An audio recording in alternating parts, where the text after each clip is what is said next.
here with us. Thank you so much, sir. पूज्य गुरुदेव श्री श्री रविशंकर जी महाराज विश्व के सभी देशों से आए पूज्यवर धर्मगुरु,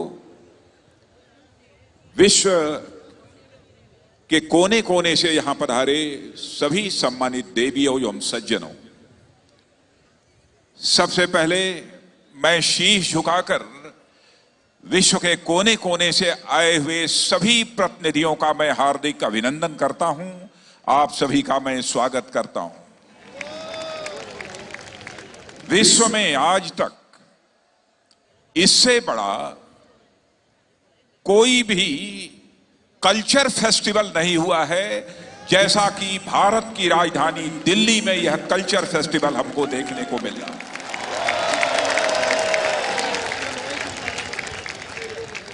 पूज्य श्री श्री रविशंकर जी के संबंध में मैं कहना चाहूंगा, इस कल्चर फेस्टिवल के माध्यम से उन्होंने सारे विश्व में भारत के गौरव को बढ़ाने का काम किया है।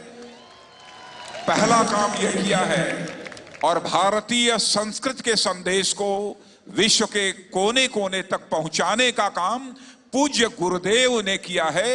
यह दो महत्वपूर्ण कार्य इस विश्व संस्कृति सम्मेलन के माध्यम से पूज्यवर गुरुदेव ने किया है। जहां तक भारतीय संस्कृति का प्रश्न है, बतलाने की आवश्यकता नहीं है।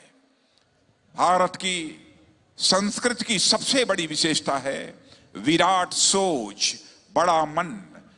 विराट सोच होने के कारण ही हमारे देश के ऋषियों और मनीषियों ने केवल भारत की सीमा में रहने वाले लोगों को ही अपने परिवार का सदस्य नहीं माना है, बल्कि सारे विश्व के लोगों को अपने परिवार का सदस्य मानते हुए वसुधैव कुटुंबकम का संदेश दिया है।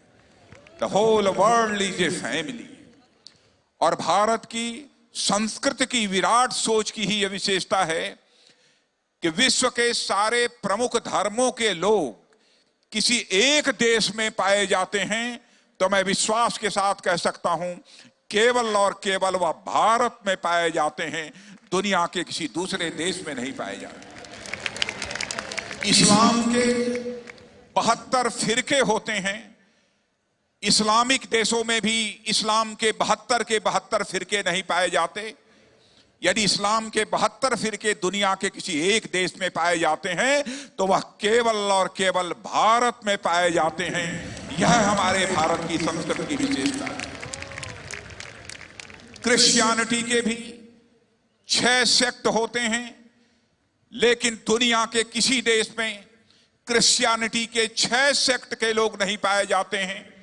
यदि क्रिश्चियनिटी के 6 सेक्ट के लोग किसी एक देश में पाए जाते हैं, तो वह केवल और केवल भारत देश में पाए जाते हैं। यह है हमारे संस्कृति की विशेषता। ईरान से जब सारे पारसी दुनिया में भटक रहे थे, उन्हें निकाला गया था, उन्होंने भी स्वीकार किया है कि दुनिया के किसी देश में सर्वाधिक सम्मान यदि हमको हासिल हुआ है, तो दुनिया का वही इकलौता देश है भारत, जहां पर हमें वह सम्मान हासिल हुआ है। यहूदी भी इजराइल देश बनने के बाद जो उन्होंने इतिहास लिखा है, उसमें कहा है कि दुनिया में सर्वाधिक सम्मान यदि हमको कहीं पर हासिल हुआ है, तो भारत में हासिल हुआ है। भारत की सबसे बड़ी विशेषता है, दुनिया के सबसे पुराने चर्च जो माने जाते हैं, उनमें एक सबसे पुराना चर्च केरल में यदि है, तो वह सेंट थॉमस का चर्च है, वह हमारे भारत देश में है। यह हमारे भारत के संस्कृति की विशेषता है। और इसी भारतीय संस्कृति के संदेश को पूज्य गुरुवर विश्व के कोने कोने तक पहुंचाने का काम कर रहे हैं। और मैं समझता हूं कि भारत माता की इससे बड़ी और कोई दूसरी पूजा, इससे बड़ी और कोई दूसरी सेवा नहीं हो सकती है जो पूज्य गुरुदेव कर रहे हैं। सनातन काल से जो हमारे संस्कृत की ज्वाला जलती रही है और जिन महापुरुषों ने अपने जीवन का के क्षण क्षण की आहुति देकर आज तक भारत की संस्कृति की ज्वाला को जलाए रखा है, ऐसे ही महापुरुषों को हम ऋषि कहते हैं।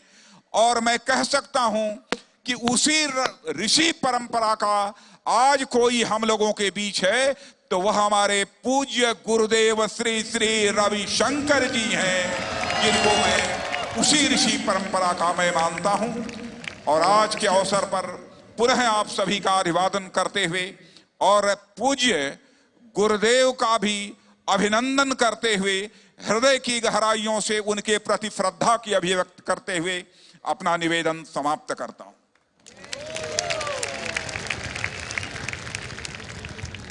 माननीय राजनाथ सिंह जी, आपके आशीर्वचनों से हम प्रभावित हुए, हम अभिभावित हुए। अब मैं इनवाइट करता हूं मुफ्ती मोहम्मद